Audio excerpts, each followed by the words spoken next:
with the Empowering Industry podcast. I'm so happy to have you here and just excited to have a conversation with you today. This is me getting to know you as well. So just start by introducing yourself and letting our readers or listeners, I guess, know who you are and what you do. Excellent. Charli, thanks so much for having me here on your podcast today. I'm Barb Martin. I'm Director of Engineering and Technical Services at AWWA. What we do in our group is oversee the technical operations of the association. So that's everything from creating educational content to AWWA standards and manuals to content for conferences such as ACE. And in that role, we're fortunate enough to work with thousands of volunteers in the development of programming and technical resources. Well, I'm curious, how did you get into this space? Oh, like a lot of other people, I sort of fell into water. I started college, believe it or not, as a music performance major and quickly learned that becoming a professional euphonium player was not a way to a very lucrative future, at least not for me. So I took some courses in water chemistry, really fell in love with it, and ended up doing my graduate work at Colorado School of Mines. Where I got into disinfection byproduct research, and the rest is really history. Water is so essential, and we're just never going to stop needing it. And so it's really a career that I hope to stay in for the remainder of my career. Awesome. Well, I know this is off topic, but it just reminded me of Jammin' for Water that they have during the same time as WEFTEC in October. And so you could still play your instrument if you wanted to in the water space, a little different venue there. But I just thought that was exciting to let you know they are having that again this year. That is great. Yeah. So let's talk about AOA for a little bit, right? So we have just been through this pandemic and tried to shift and do things. And, I think that AOA is virtual this year and we're coming up on it. So could you tell us a little bit about what to expect? Absolutely. And you're right. Like every other organization, AWWA had to make a quick shift last year to virtual delivery of our content and information. And that includes conferences like ACE21 All Virtual. What attendees can expect from ACE21 is the quality and relevant programming that AWWA is known for, coupled with engagement opportunities, networking events, and a little bit of fun sprinkled in too for a really outstanding virtual experience. Is there any particular sessions that you have in mind? I know you told me it's very diverse as far as content goes, and let me just ask. I mean, I know it's a hard question to ask you what your favorite is, but anything kind of jump out in your mind?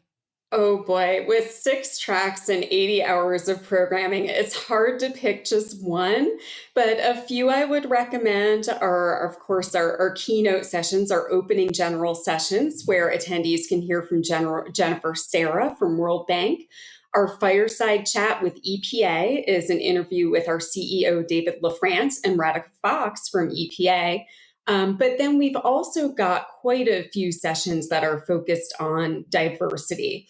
One of those not to be missed is called Diversity and Inclusion Trailblazers, and it features AWWA Diversity Award winners Kathy Bailey from Greater Cincinnati Waterworks and Nancy Dunn from Xylem. And another exciting session is called Women Influencers in Water. And that session is moderated by AWWA President Melissa Elliott and features 4 influential women from the regulatory arena, from small utilities, large utilities, and also the consulting world.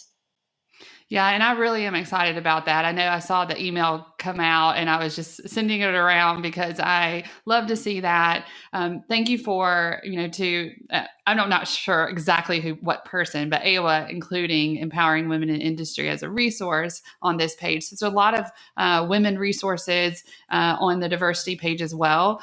So definitely highlighting that for everyone to just get involved and being able to see women in our industry speaking. That is just beautiful to me. So thank y'all for doing that. We are close to 50% women in terms of presenters, which we're happy with. Awesome. So that takes a lot of work too, just getting everybody lined up and especially during a time where you kind of didn't know which way you were going to go with the event. To have that and then also have close to 50% presenters.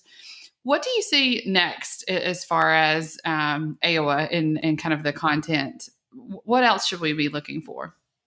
At this particular conference, we've really covered the bases from a technical perspective, from water quality to innovation to infrastructure. And some of those pieces that are quite interesting is some sessions put together by the California Nevada section of AWWA. And even though we're virtual, the in-person conference was going to be in San Diego, and they're our local host. So they are keying in on some California specific topics. One of those sessions is on wildfire impacts on treatment and distribution, something that certainly hits close to home for California, as well as a century of water innovation in California and Nevada.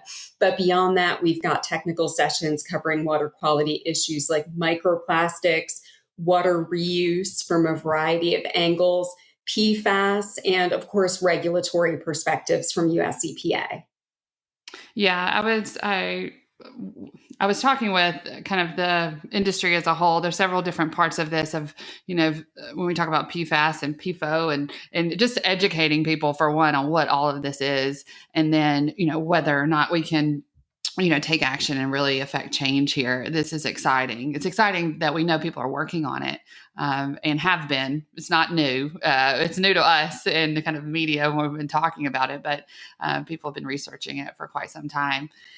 So I'm excited about that too. I mean, just so much. And, talking about sustainability and water, and we have to start with coming together, and then we have to get educated. Right. So that's where y'all come in and creating these wonderful tracks. So anything else that, you've been thinking about? I mean, I always want to get into people's stories and kind of figure out how you work. And, I know you kind of mentioned you fell into this industry, but with water, it kind of becomes a way of life, right? It really does. I came into the industry sort of by accident, and I've stayed in it because of the opportunities, but also because of the people that are involved in this industry. And that kind of leads me to networking events that are taking place at ACE.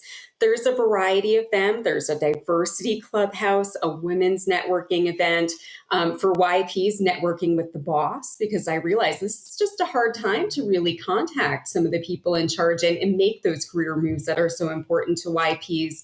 And then we also have networking sessions with some of our AWWA officers, our presidents and our vice president and our president-elect, talking about more of these fun topics, their hobbies, what they like to do in their spare time. And so I think these are some great opportunities to connect with the people that really make our industry such a rich place to be. Well, there you go. There's my session right there, so I can get into what do people do in this industry. And it's fascinating. I feel like I used to say this just about engineers, but they always have this neat hobby or thing that they do that is just wild to imagine somebody doing that on their own. And so I'm fascinated by that part, the human side of everything. And then water, is vital to life. So we're really excited about that. And we're excited that y'all stayed together and that you're continuing to do this. I know we are an industry of essential workers. So you really didn't get to stop, and you kind of trying to create something like this, and then, people juggling life and work. Oh, we've been so fortunate because you're right. We are in essential industries. Our workers couldn't stop. And yet during the pandemic, I've really seen our industry come together in a way that I haven't seen before to support each other and help each other and develop the resources that we needed to really get through the worst of the pandemic and some of the effects that will be lasting for several years. Yeah, for sure. Well, I'm excited to share this with everybody and kind of promote that, that this is happening and to get involved. But just as we've been talking, is there anything else you want to say to our listeners? I just will say I hope you will join us at ACE21 All Virtual. There's great programming, great networking, and a little bit of fun too. I mean, we've managed to take things like our competitions, which it's a little hard to simulate pipe tapping in the virtual world, but we have a water trivia challenge and everybody can participate in that. And we'll also be crowning our best of the best water taste test winner in a virtual taste test that we'll be holding at ACE. So really looking forward to the full virtual experience that we have at ACE21. Excellent. And thanks for trying to make it fun. I mean, that is what it's all about. I know that's the challenge for these virtual events, but sounds like you've got some really cool things lined up for us, and definitely the networking. We've got to do that in baby steps and get back out there networking with each other. Exactly. Well, thank you again for being on here, and I look forward to meeting you someday in person. Likewise. Thanks so much, Charli.